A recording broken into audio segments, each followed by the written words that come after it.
have access to a spirit, a strength that enlarges and empowers you. Even better, you don't need to wait for the next big movement. You can heal the world. It's time for governance by grace. Welcome to Gracearchy with Jim Babka.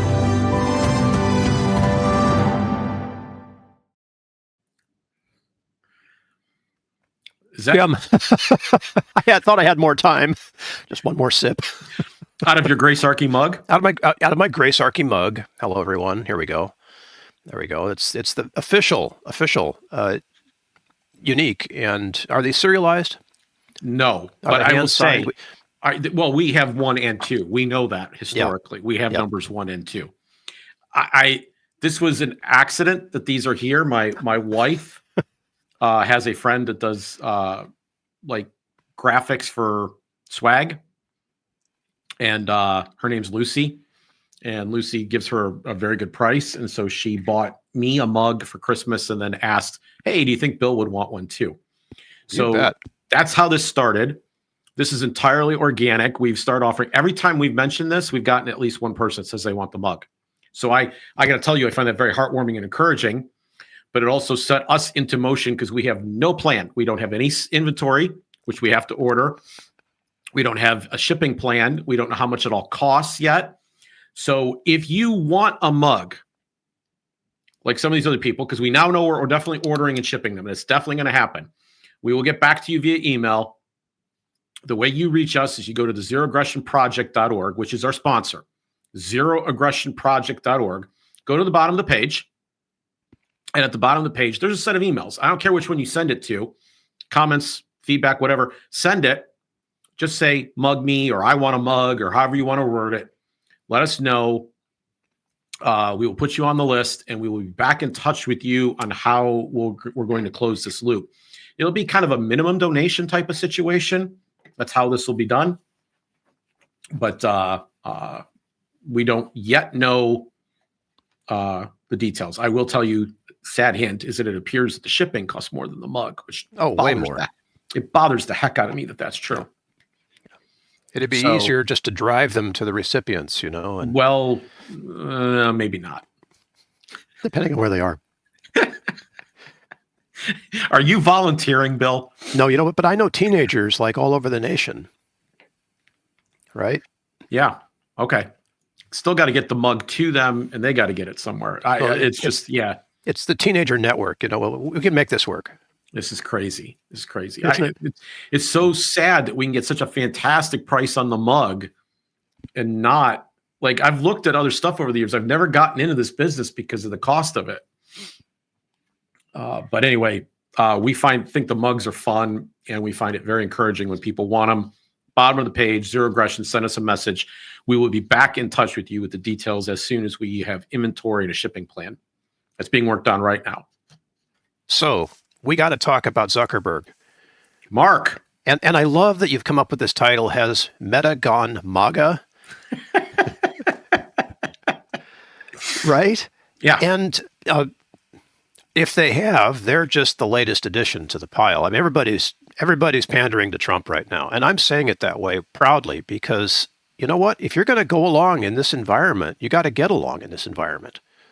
So as a business person, go. Bezos, Zuckerberg, whoever's in charge at Alphabet right now, whoever's in charge around the world that wants to still be engaged, with the popular platforms, with the exception of TikTok, I suppose. So Zuck comes out with this little video. Yeah. And we're going to maybe share one small clip of it. It's only a little more than 5 minutes long, where he basically says they're changing their policies. We'll go through the policies point by point. There are 6 of them. We're going to discuss every one of them in the course of this episode. But Jim, can we trust this guy? I mean, okay. So everybody has. You just shared one of them. I have seen in all of the viewing that I've done on this, all the social media that I've seen this, I've seen 3 takes. Right, the pandering one. Is he pandering? Right. Yeah. Yep. And then is he scared or bending to Trump? Is this just okay? The new regime's coming in, and he feels like we've got to get protection and shelter. That's a red herring, in my opinion.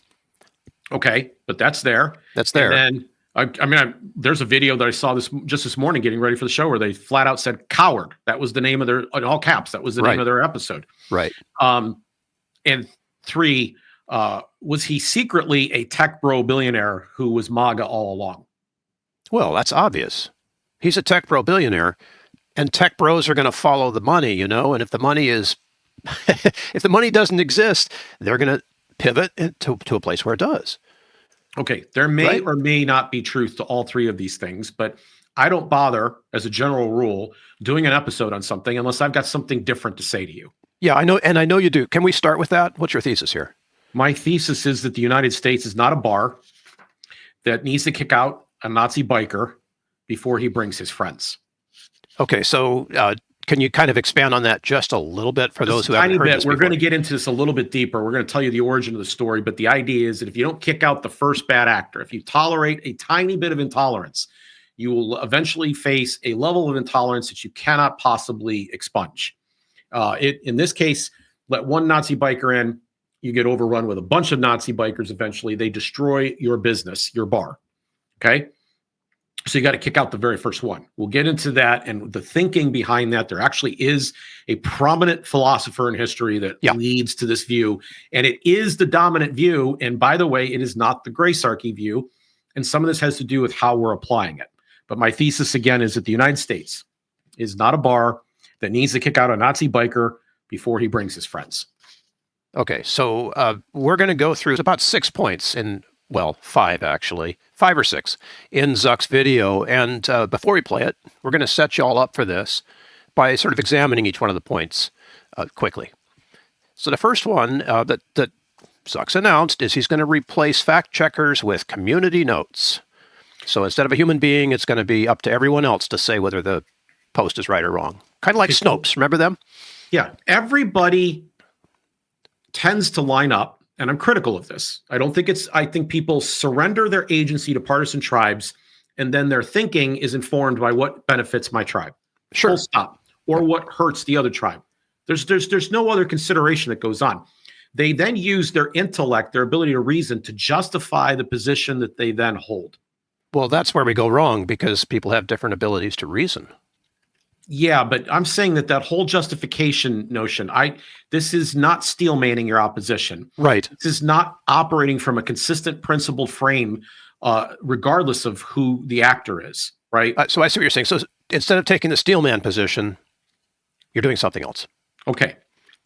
Fact checkers are central planning. And as will be obvious as we go through these points, they cannot leave their bias behind.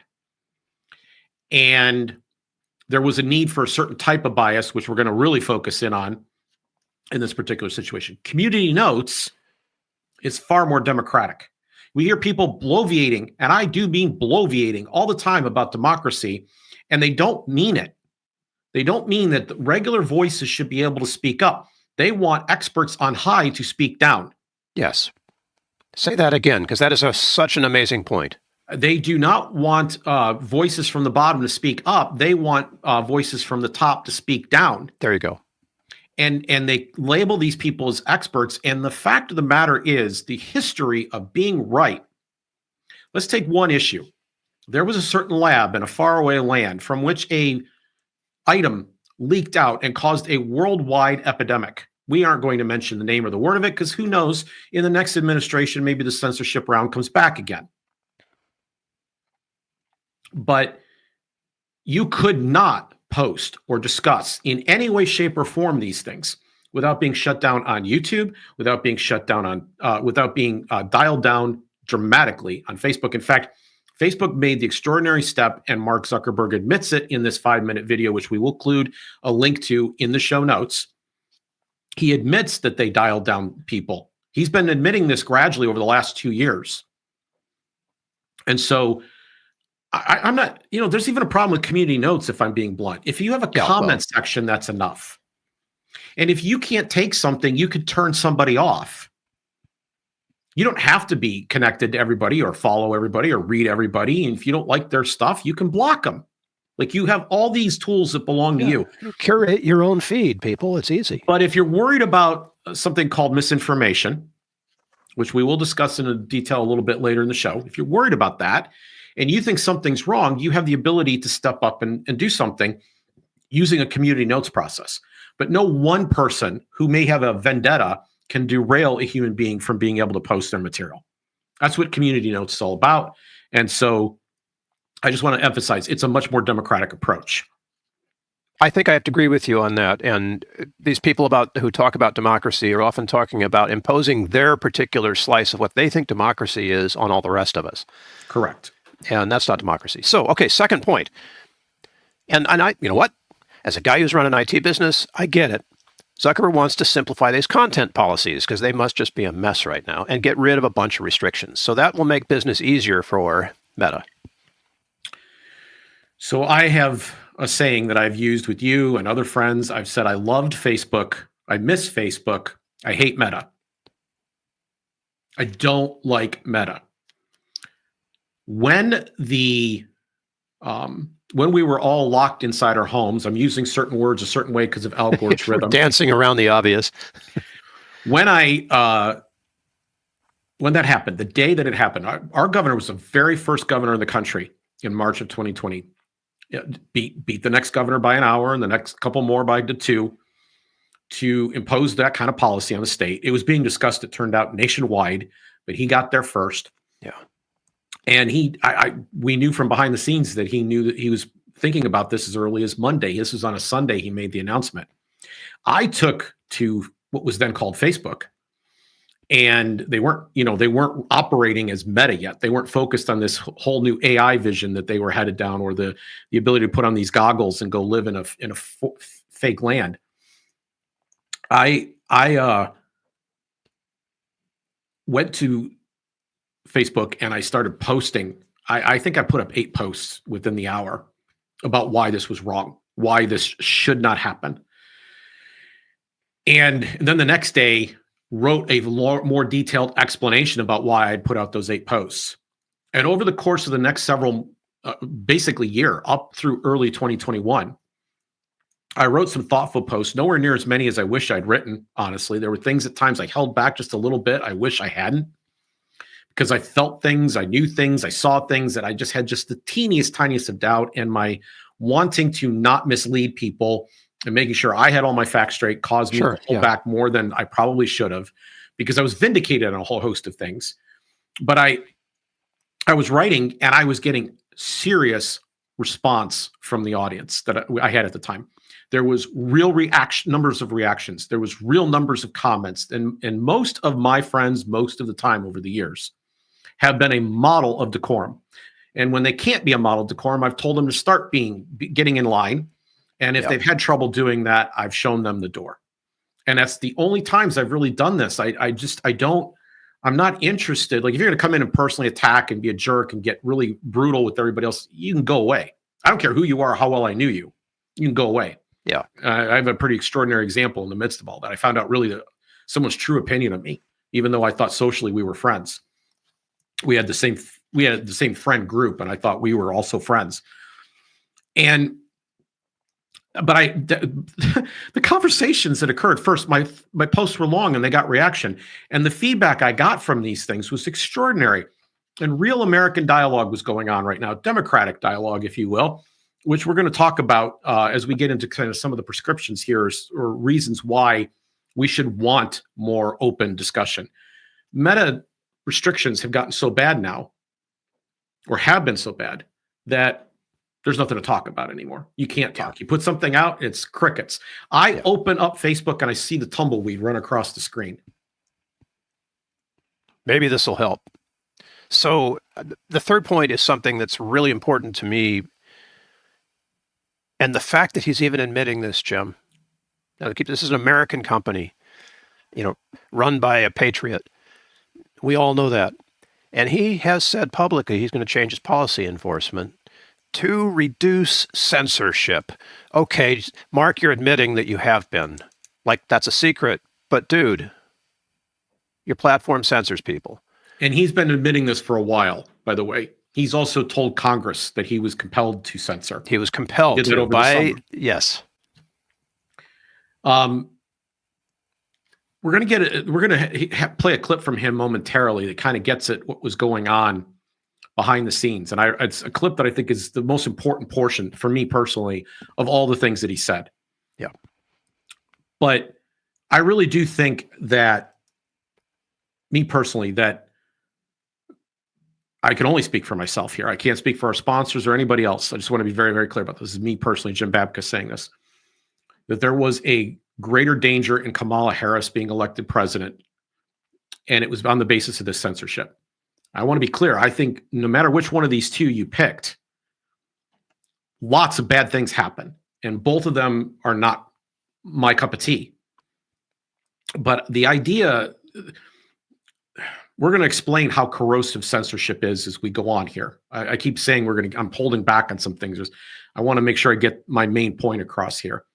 But censorship is, if you have censorship at the core of everything, you cannot have a democracy. It's just that simple. Every person has to be able to speak. And this is one of the ways that the US is not like a biker bar. It's not a club to which you belong. You're a citizen of a nation. You're free and able to move about. And when your ability to communicate is being directly suppressed by the government, which, by the way, is thereby violating the First Amendment. Yeah. And the First Amendment, part of the reason the Constitution sucks, is it has no enforcement mechanism. The people who did this should face sanction for their activity, not just simply be like, oh, you shouldn't have done that. Now take another job in the public sector, or go off here and become a lobbyist, or whatever it is that they do next. I don't know. But all the people that had their hand in this, there's no mechanism. There's no who watches the watchers. There's no like accountability moment. And they were putting direct pressure on this company, and he was responding to it. And I wanted to see that lift. So right now, I'm already happier by what's happened post-election. This is already one positive development. And it's the one, frankly, to me, that I think in a grace sense, in a democracy sense, mattered the most. How about the civic content? I had no idea that civic content was being deprecated. What exactly is that? And why is Zuckerberg saying he's going to bring civic it is back? A word that they're using to replace politics. Okay.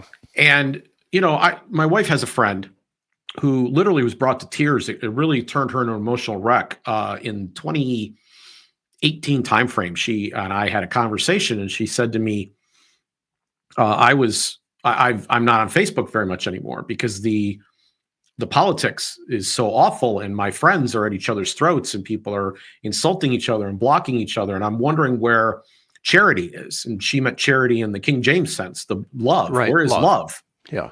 Right.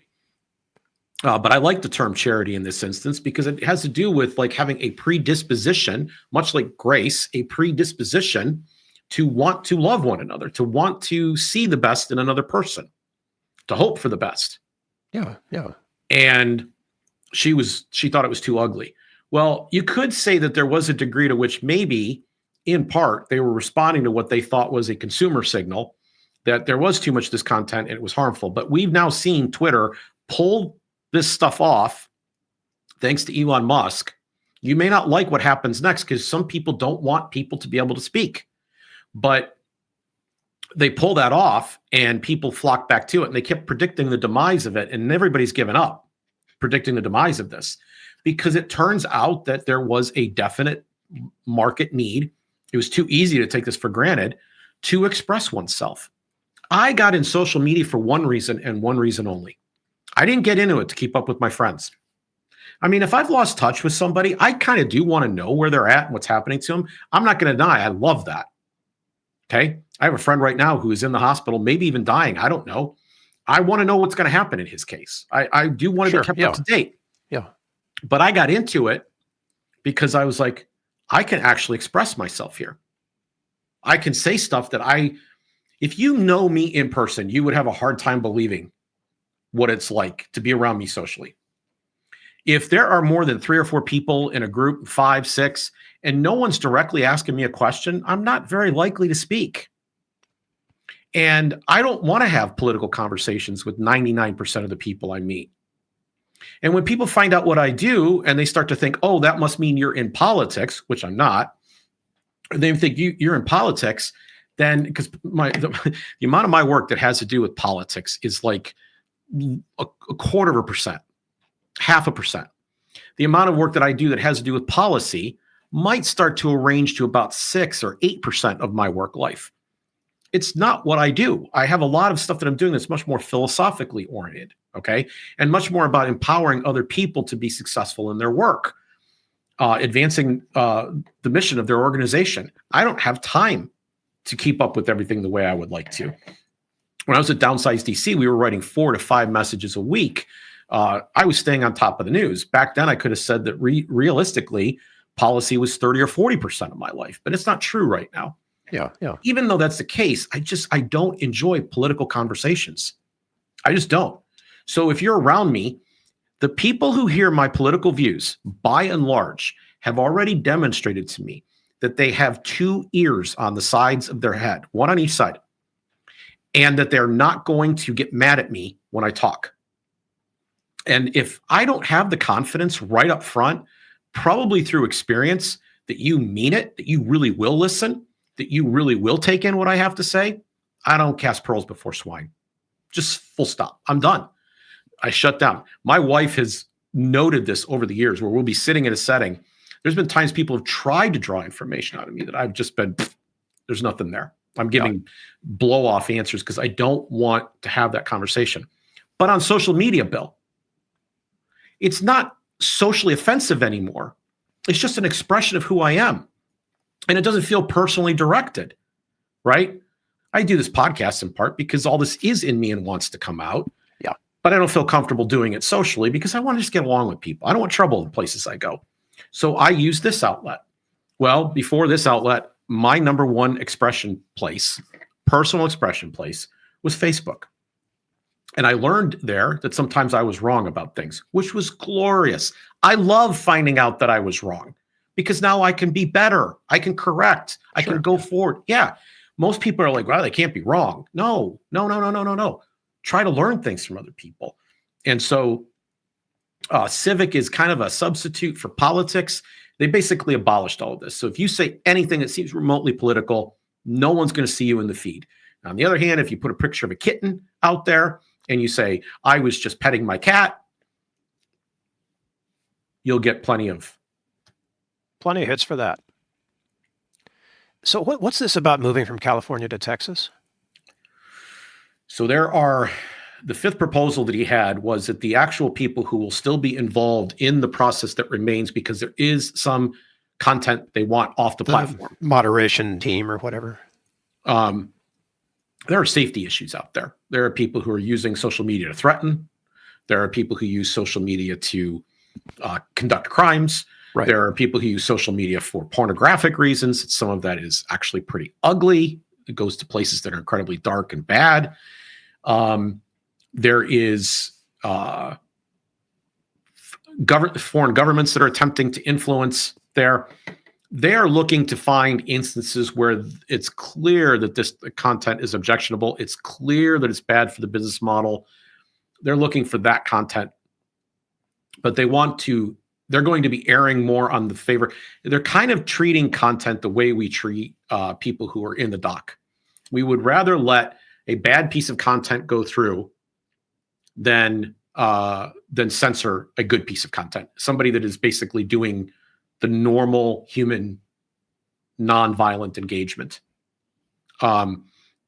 So what they found was that their team and the orientation of their team and even the public impression of that team was, well, it's all very California, San Francisco, progressive. Oh, yeah. So fruits we're and going to nuts. send them from Blue Church, California to purple Texas. Because I don't know where they're going to go, but I'd be willing to bet it's going to be Austin, which is still pretty blue. Yeah. But my guess is but at least in Austin, there's a little bit of mix. It's a little bit like closer to center. Yeah. And I think they're trying to also control for that. There's a lot of good people down there on both sides of the political spectrum, but it seems to be a place where those people get along, Jim, as opposed to, I can't think like any place in Montana or any place in Sandpoint, Idaho, where it's pretty much one thing or another. Yeah. The one thing or another is what I think they're trying to get away from, and they're trying to make sure that I love how you just put that they're going to be in a place where they're getting along with people and they're not going to be so ideological. Well, that's commendable. I think Zuckerberg's got a good point there. If he can demonstrate by example how he within Meta can achieve this, that just ripples out into their products and platforms. Okay. And so I'm going to take a bias that each of the 3 takes that most people have had are wrong. I trust him. And it has something to do with this point in the next one we're about to cover. Yep. The fact that he's doing this is responding to a market. He's not doing this to respond to regulators. He's doing this to respond to a market. Yep. He's not doing this out of cowardice. He's doing this out of saying, I feel like some of our customers have felt like they've been on the outside. I want them to know I don't want them on the outside. He's responding to the market here. Can we show the clip before we run into the Popper thing? Because I'd like to offer the audience a chance to really hear this in Mark's own words. So keep in mind the 6 points or the 5 or 6 points we just covered. Well, this is point number 6. He's going to work with Trump to fight the worldwide censorship regime. Yes. Which, okay, well, that's big. Work with President Trump to push back on governments around the world that are going after American companies and pushing to censor more. The US has the strongest constitutional protections for free expression in the world. Europe has an ever-increasing number of laws institutionalizing censorship and making it difficult to build anything innovative there. Latin American countries have secret courts that can order companies to quietly take things down. China has censored our apps from even working in the country. The only way that we can push back on this global trend is with the support of the US government. And that's why it's been so difficult over the past 4 years when even the US government has pushed for censorship. By going after us and other American companies, it has emboldened other governments to go even further.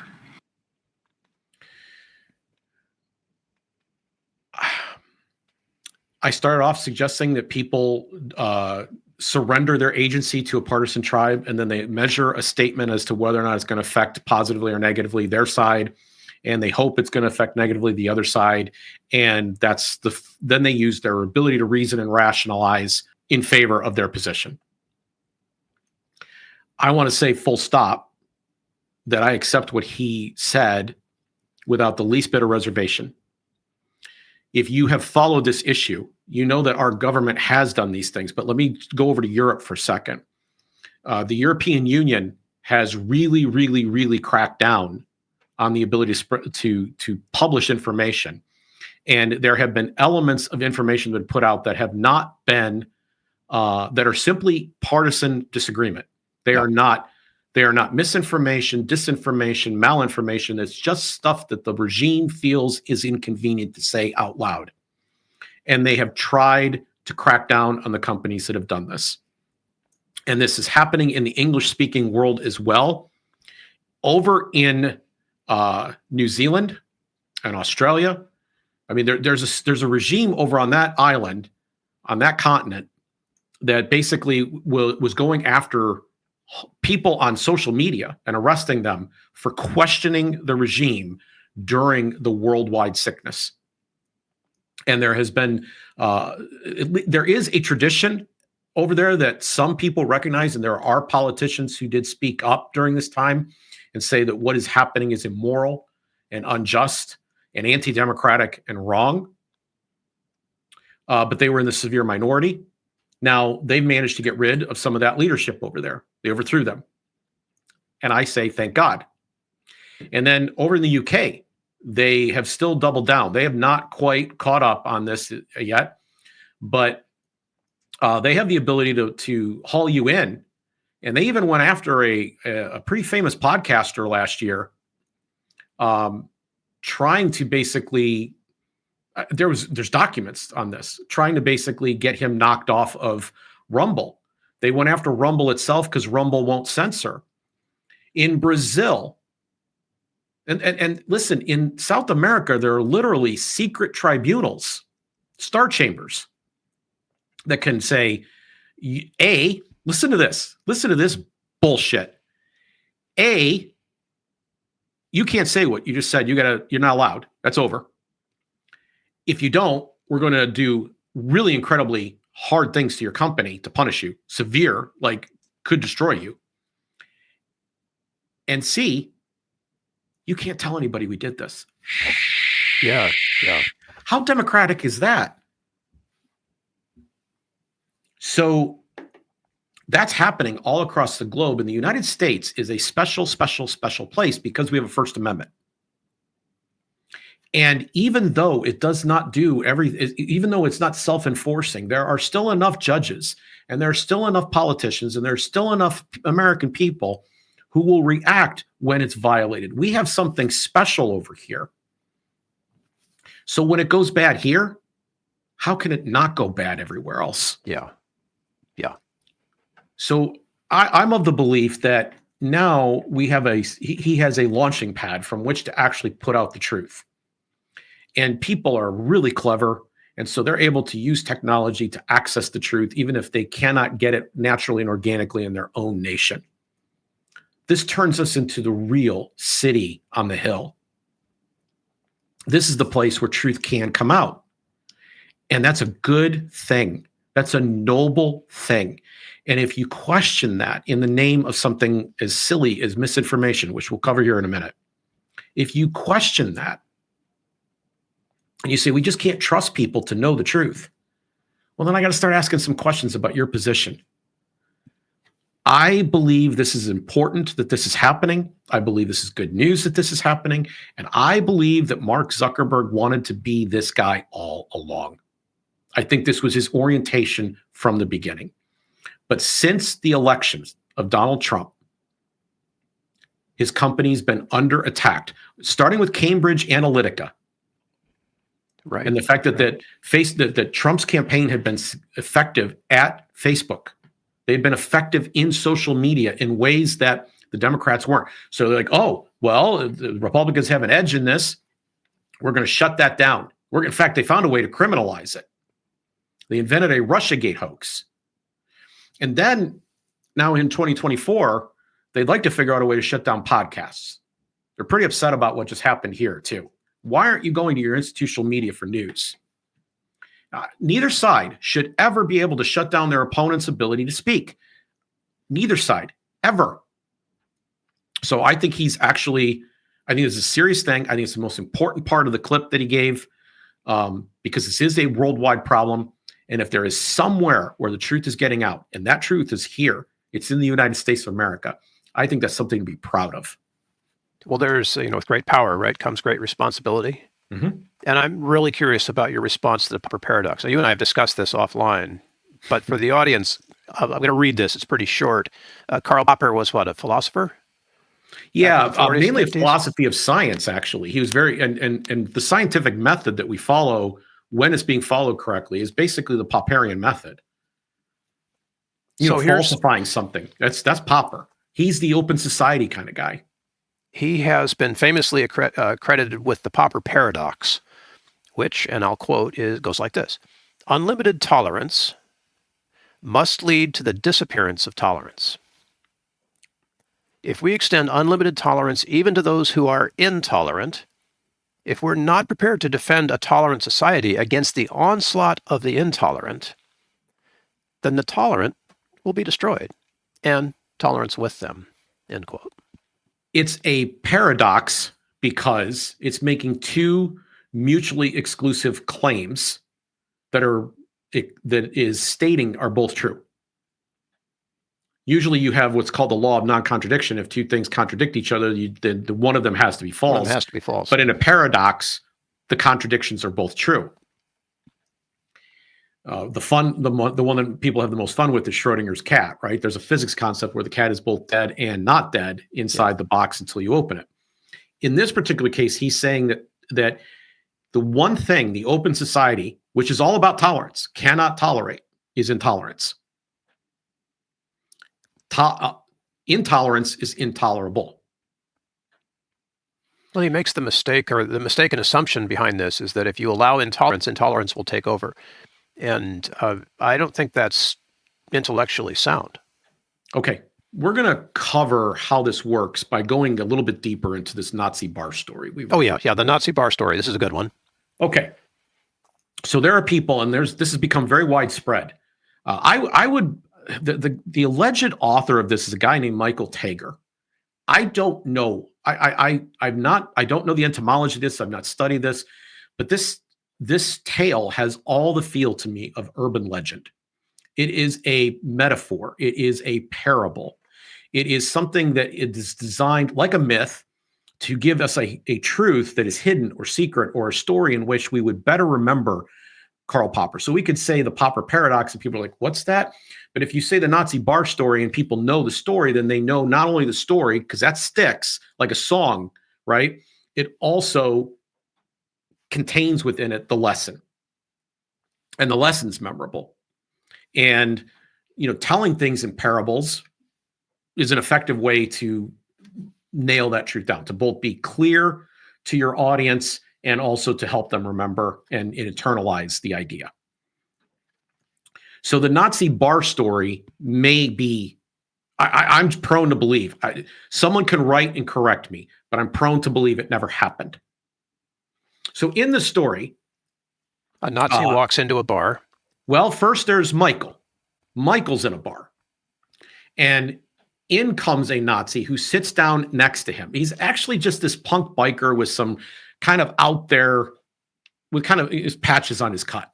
Okay? Goth, punk, whatever. He's wearing dark clothes, swastikas, tattooed. There you go. So there's something there that sends a signal that this is different. This is a little edgier.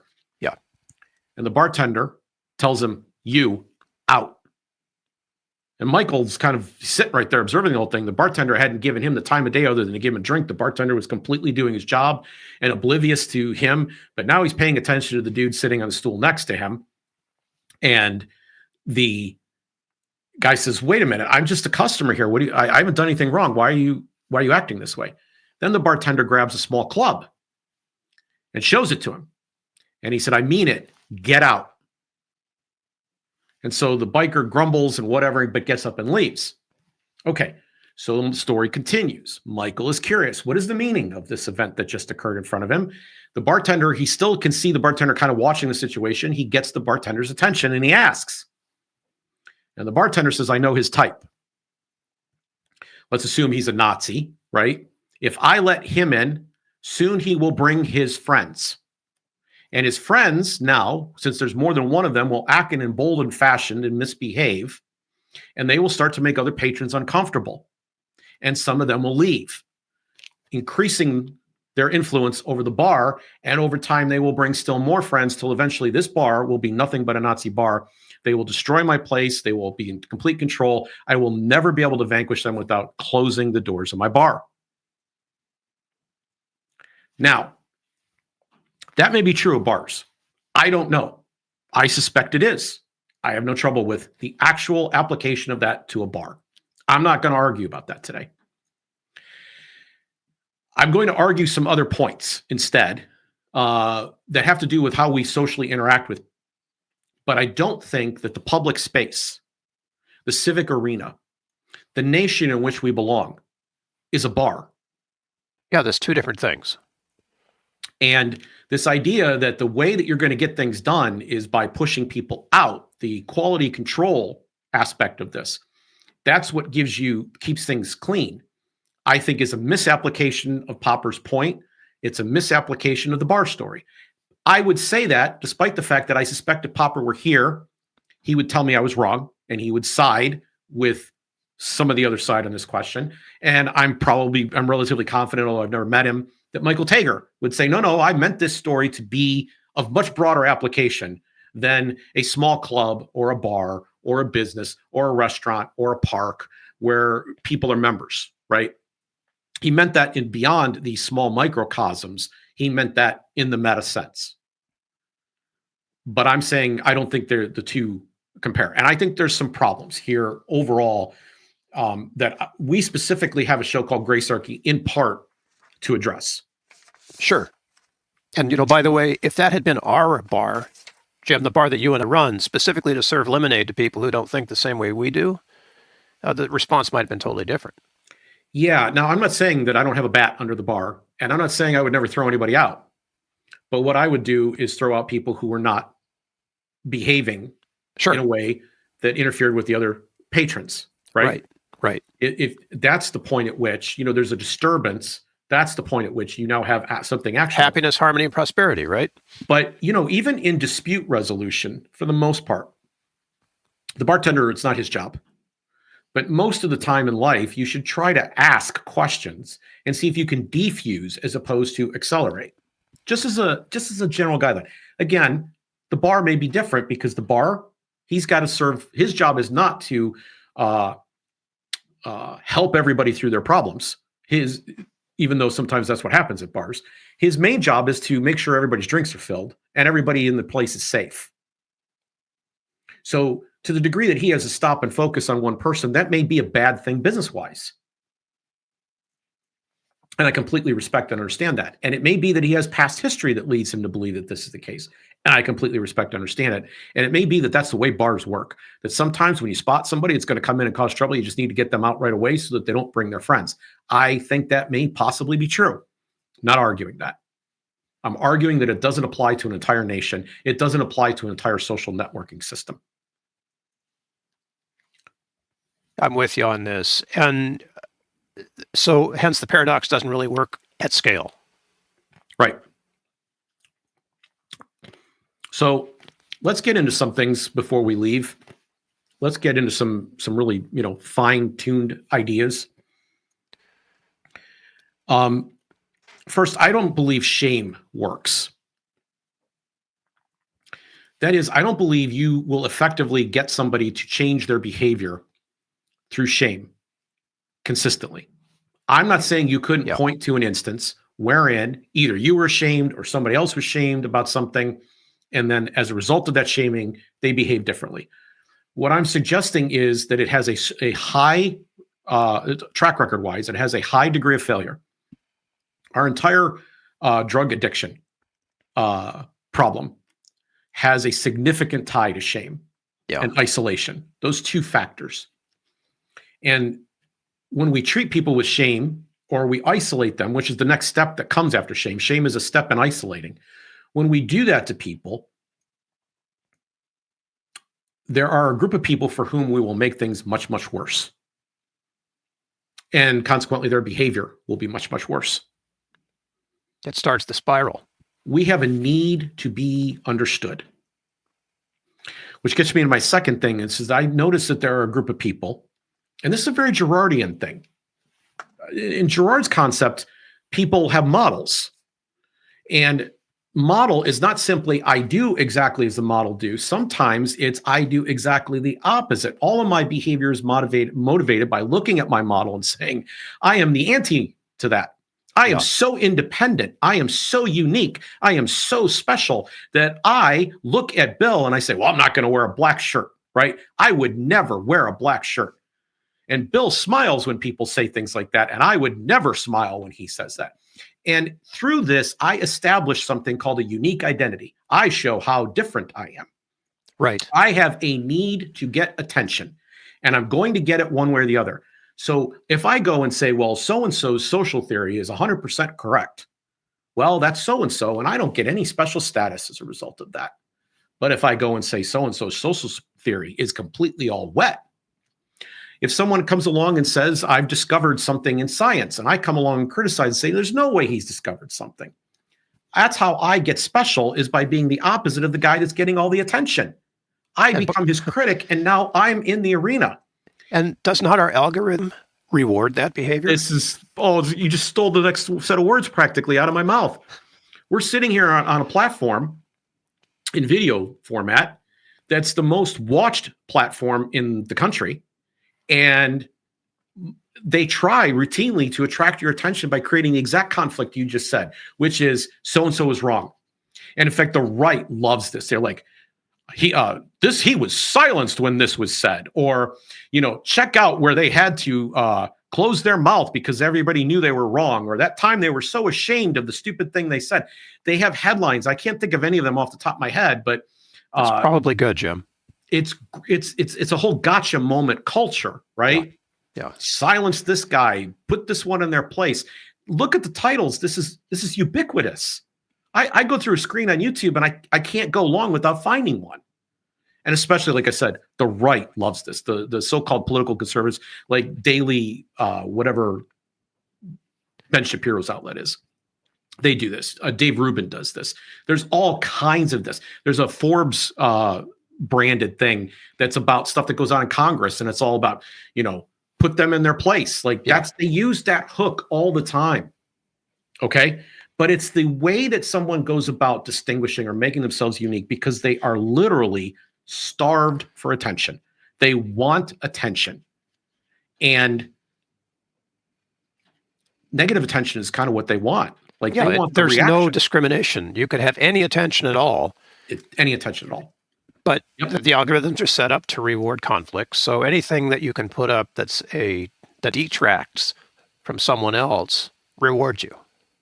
Okay, keep these 2 points in mind that I just said, because I'm going to close on something that is closely related. This idea that people are attention starved, and so they try to be distinct and different, and they're willing to be wrong in doing it. They're willing to say the craziest, weirdest, oddest, wrongest things. Okay? And then the fact that shame has a bad track record. It's a very inconsistent tool that often does more harm than good. But I want to cover a couple more things before we leave. One is misinformation and malinformation. Misinformation is something that's false, but it wasn't intended to cause harm. It's just errant information. Sure. Okay? If you are scared of misinformation, like somebody's going to say something and the wrong thing's going to get out there. If you're scared of misinformation in general, in the public space, then you don't really believe in what you believe, or you recognize what you believe is so weak, so tender, so delicate that it cannot have democratic treatment. We cannot trust human beings to figure this out. So on my Facebook page, I say flat out, there's only 3 reasons for a debate. And by the way, this is not the normal 3 reasons for debate. But in a debate, Bill, let's say you and I are debating. I might debate you because I want you to learn something. Sure. 2, I debate personally because I might learn something. As I told you earlier, that would actually be good news. And 3 is the thank you for smoking lesson.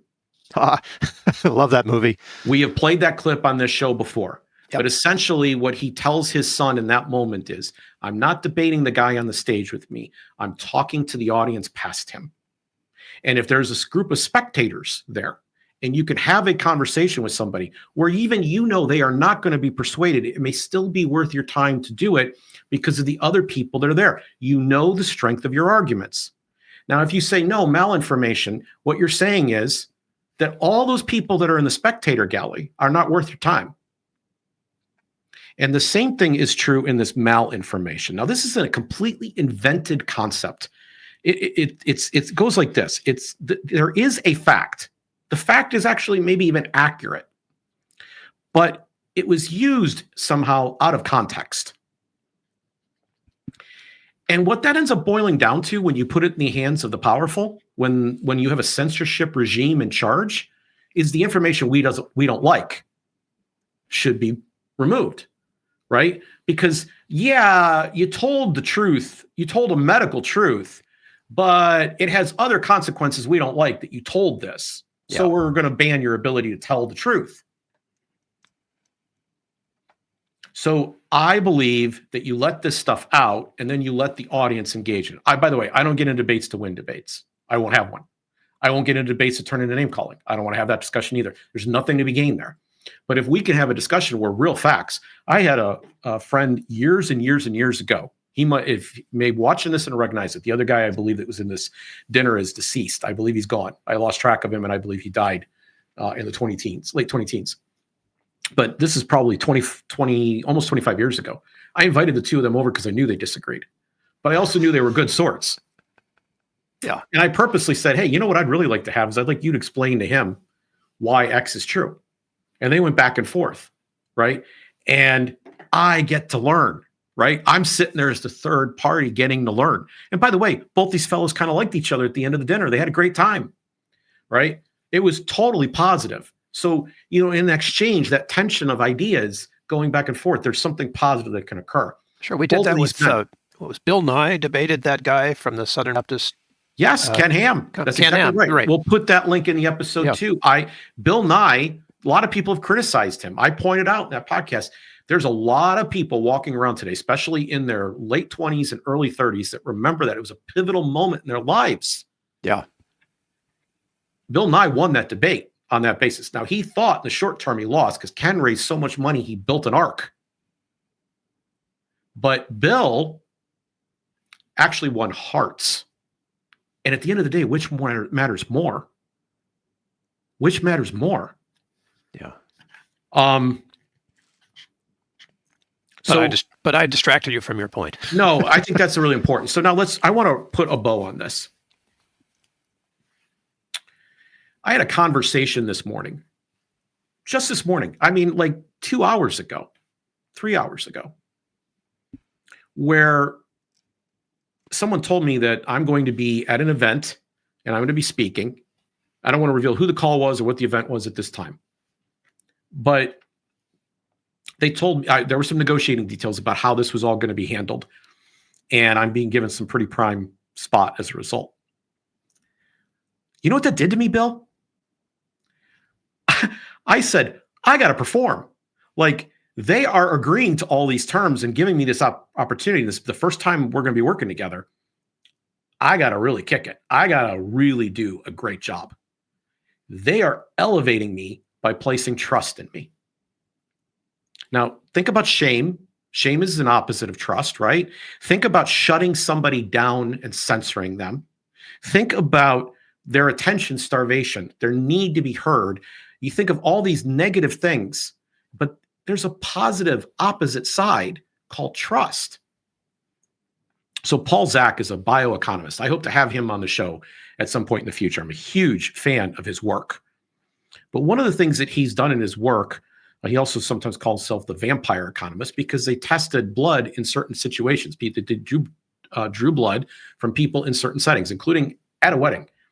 And what they found was that certain events spike oxytocin, which is basically the empathy molecule. I remember this guy. Yes. Okay. Yeah. Okay. The event that precedes that emotionally, that kicks that chemical reaction into gear, is investing trust in people. Yep. When someone feels a sense of trust, they feel a sense of safety. They even feel a sense of desire to give back. They start to empathize. They start to connect. And we know that there's a chemical reaction attached to this. Yeah. I will tell you, the opposite hormones are negative, and they're all more placed in our lizard brain. Yeah, it's brainstem stuff. Assaulted. Yeah. This is frontal cortex type stuff. This is like, oh, I'm feeling pretty good. Maybe I should stop and listen, as opposed to I should shut down and get into fight or flight. Yep. I am advocating grace in the public sphere, by which I mean, I want to know when the Nazi comes and sits in front of me, why are you that Nazi? We bring up Daryl Davis all the time, who did this with Klan members, because this is the right way to diffuse that negative energy. And it's even better if we could sit down and have a very respectful conversation, keeping in mind that person's humanity in front of other people, with an openness to the idea that maybe we are wrong in the process.